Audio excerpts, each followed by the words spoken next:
첫째는요, 경험이면 다 된다라는 생각은 버리셔야 돼요. 경험이 필요하긴 하지만 경험이 또 다른 새로운 일을 하는 데 있어서는 장애 요소가 될 수도 있거든요. 보통 4050 중년분들은 본인의 경험을 굉장히 과장되게 표현하는 경우가 많아요. 그런데 기업에서는 경험이 많다고 해서 반드시 좋아하는 거는 아닙니다. 왜냐하면 그 경험 안에는 쓸모가 있는 경험도 있고 그렇지 않은 경험도 있거든요. 너무 장황하게 경험 위주로 이야기를 하는 거, 그래서 나는 이런 사람이야 라고 이야기하는 것은 별로 바람직하지 않습니다. 두 번째는요, 나는 아직도 살만하다 라는 생각은 버리셔야 돼요. 물론 아직도 살만하시겠죠. 하지만 앞으로 100세 사셔야 되잖아요. 그것들이 꼭 경제적인 이유 때문이라기보다는 정신적인 건강, 그리고 육체적인 건강, 모든 것을 위해서라도 어떤 행동이든 활동이든 하는 건 좋다고 생각하거든요. 그런데 그것을 가로막는 것이 나는 아직도 살만하다라는 겁니다. 그 마음을 버리면은요, 모든 것들이 여러분들께 더 많은 기회로 다가올 수 있을 거예요. 세 번째는요, 대우받으려는 생각이에요. 여러분, 회사에서는 여러분들께서 높은 위치에 있으셨기 때문에 대우를 받으실 수 있어도 그것들이 또 다른 장애물이 될 수 있습니다. 일단은 계급장 다 띄고 일반인으로 사회에 나오신 거잖아요. 그러면 일반인처럼 행동을 하셔야 돼요. 어딜 가셔서도 숟가락 놓으셔야 되고요. 어딜 가셔서도 서빙하셔야 되고요. 좀 더 친절한 말투와 친절한 표정으로 먼저 인사를 하시는 것도 필요하고요. 이런 모든 것들을 싹 빼고 나야 비로소 사회는 여러분들을 관심을 가져줄 거고요. 여러분을 환영해 줄 거예요. 첫 번째는요, 밝은 표정이에요. 여러분, 예전에 맞선 볼 때 기억나시죠? 우리가 처음 볼 때 사람의 인상을 먼저 보잖아요. 면접관도 마찬가지입니다. 처음 들어왔을 때 우리 여러분들의 인상, 표정, 태도를 볼 텐데요. 그때 너무 어두운 표정이라던가 구부정한 표정이라던가 자세라던가 그리고 뭐 흔들리는 여러 가지 그런 느낌들은 여러분들한테 악영향을 줄 수 있습니다. 두 번째는요, 간결하게 이야기하셔야 돼요. 우리 연세 드신 분들은 얘기하시기 엄청 좋아하시거든요. 그것들을 싹 빼셔야 됩니다. 40초 이내로 짧게 임팩트 있게 대답하는 것이 필요한데요. 문장을 만드실 때 주의할 점은요, 명사와 동사에 집중하세요. 대부분 부사와 형용사를 많이 넣으시는데요. 그렇게 하다 보면 내용이 빠지게 되는 경우가 있습니다. 압축된 내용으로 하시는 것이 좋고요. 세 번째는요, 단단한 목소리예요. 여러분, 같은 내용을 얘기한다 하더라도 단단한 목소리, 중저음의 목소리로 얘기하면 훨씬 신뢰감 있게 느껴질 수 있거든요. 본인의 역사를 쭉 훑는 자기소개서입니다. 이력서에 다 나와 있거든요. 우리 선생님들이 무엇을 했는지는 다 나와 있거든요. 그 황금 같은 시간에 본인이 무엇을 했는지 장황하게 설명하는 것 정말 바람직하지 않습니다. 과거지향형인 사람이 되지 말고요, 미래지향적인 사람이 되셔야 돼요. 경험 짧게 얘기하셔도 좋은데요. 그걸 통해서 무엇을 어떻게 할 건지에 더 포인트를 맞추셔야 됩니다. 두 번째는요, 하대하는 말투예요. 꼰대 같은 말투. 대부분 면접관들이 선생님들보다 연세가 젊으실 수 있거든요. 나도 모르게 자연스럽게 허리가 뭐 휜다던가 의자에 자연스럽게 뭐 기대서 앉는다던가 그런 느낌의 태도가 나올 수 있고요. 무엇인가를 질문을 했을 때 반박하는 듯한 느낌을 주실 수 있습니다. 절대 금물이세요. 세 번째는요, 반대의 개념이긴 한데요. 지나치게 매달리는 경우예요. 너무 간절하다 보니까 나를 뽑아주면 무엇이든 다 하겠다라고 정말 간절하게 너무 하는 경우가 있는데요. 예전에 연애 해보셨을 텐데요.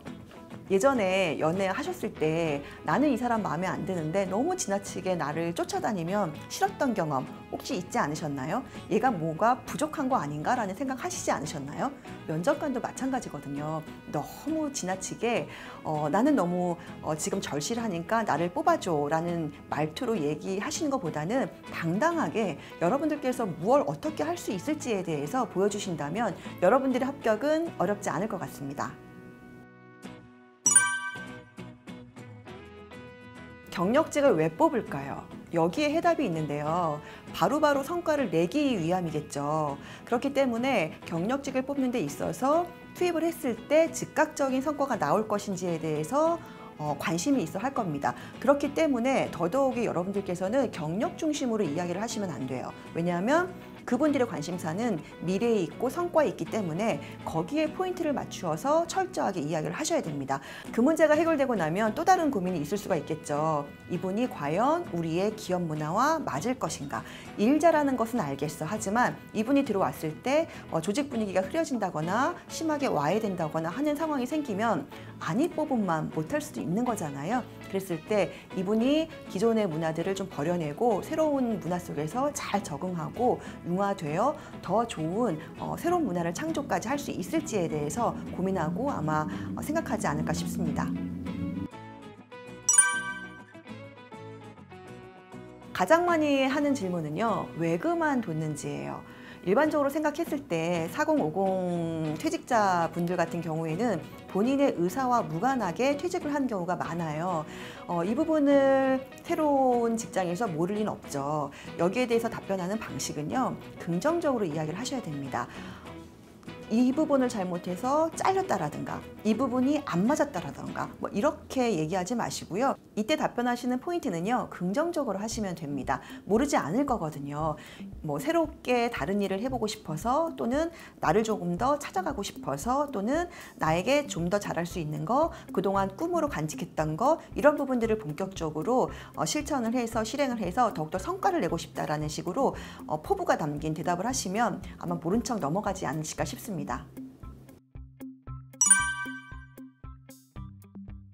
첫 번째는요, 의지가 없어 보이는 친구예요. 면접을 오긴 왔는데 거의 끌려온 것 같은 그런 친구들은 100% 탈락을 시킵니다. 아무리 학벌이 좋고 아무리 능력이 있어 보인다 하더라도 의지가 없는 친구들하고는 일을 할 수가 없거든요. 경력직도 마찬가지인 것 같아요. 열심히 일할 수 있다는 태도를 보여주고 나의 능력과 열정과 모든 것을 다 바쳐서 일할 수 있다라는 부분을 어필을 한다면 좋은 결과를 얻으실 수 있을 것 같고요. 두 번째는요, 진실성이 결여된 경우예요.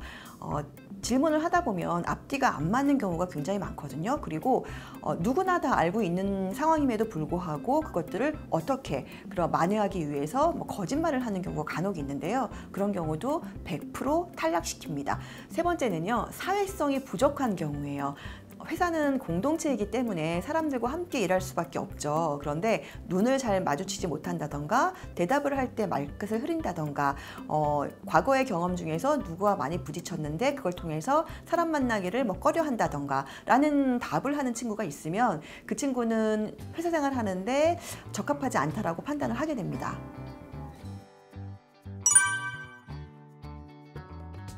첫째는요, 열정이에요. 열정 없이는 아무것도 되지 못하거든요. 그런데 의외로 4050 분들이 열정이 많아 보이면 훨씬 더 가점을 얻을 수가 있어요. 왜냐하면 저희는 사회생활 하면서 많이 사회화가 됐기 때문에 본인에 대해서 표현하는 것을 익숙치 않아 하거든요. 그런 상황에서 내가 할 수 있다라고 정말 신입사원처럼 이야기한다면 훨씬 더 높은 점수를 받을 수 있을 거고요. 두 번째는요, 구체적인 계획이에요.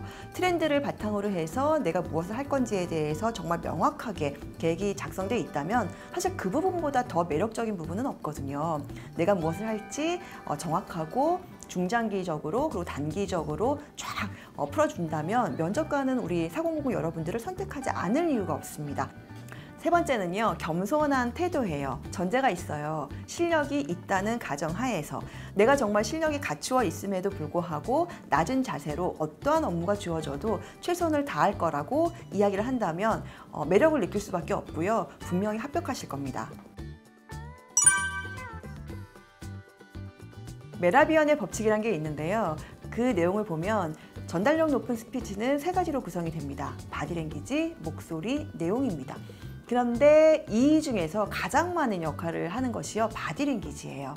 그 중에서도 표정과 태도입니다. 목소리도 중요한데요. 이 세 가지 것들이 잘 융합이 됐을 때 저 사람 참 말 잘한다 라는 느낌을 가지실 수 있을 거고요. 그런데 많은 분들이 착각을 하시는 게요, 이야기를 잘하기 위해서는 내용이 중요해 라고 생각을 하십니다. 하지만 내용은 제일 마지막이에요. 시각적인 부분, 청각적인 부분이 채워져야 내용이 귀에 들리는 거거든요. 아리스토텔레스가 설득의 3요소에서요, 이 부분을 지적을 했습니다. 에토스, 매력이란 부분인데요. 상대방에 대해서 매력을 느껴야만 그 내용도 받아들인다는 내용이거든요. 결국은 나의 내용을, 내가 하고 싶은 내용을 어떻게, 어떤 목소리로, 어떤 표정과 어떤 태도로 전달하느냐가 굉장히 중요한 핵심이라고 말할 수 있겠습니다.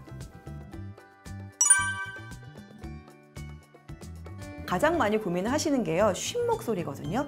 이 부분은 목소리의 원리를 잘 이해하실 필요가 있습니다. 목소리는 폐에서 나오는 공기가 성대를 진동해서 생기는 거거든요.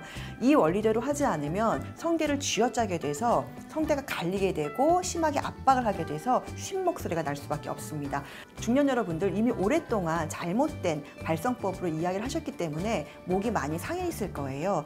지금이라도 늦지 않았으니까요, 제대로 된 목소리 내는 법으로 이야기를 하신다면 쉰 목소리는 훨씬 개선될 수 있을 거예요.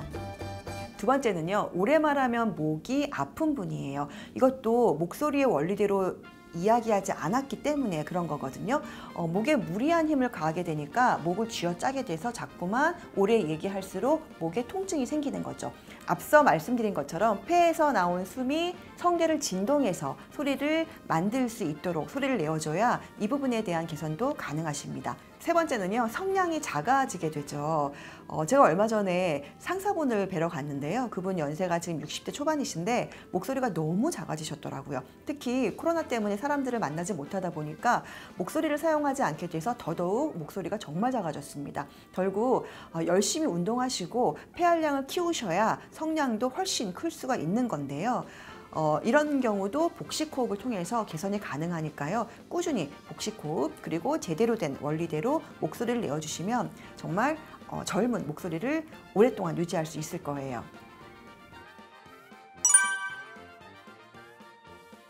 여러분 혹시 어떤 고민을 하시고 계신가요? 혹시 재취업을 위해서 면접을 준비하고 계신가요? 그렇다면 여러분들의 능력을 제대로 표현할 수 있는 스피치 기술을 배워보세요. 그리고 혹시 대인관계가 고민이신가요? 대인관계도 스피치에서 시작됩니다. 스피치가 해결책이에요. 면접을 준비하시든 대인관계로 고민하시든 모두 해결책은 스피치에 있음을 명심하시고요. 좋은 분 만나셔서 꼭 제2의 행복한 인생 펼치시길 바라겠습니다.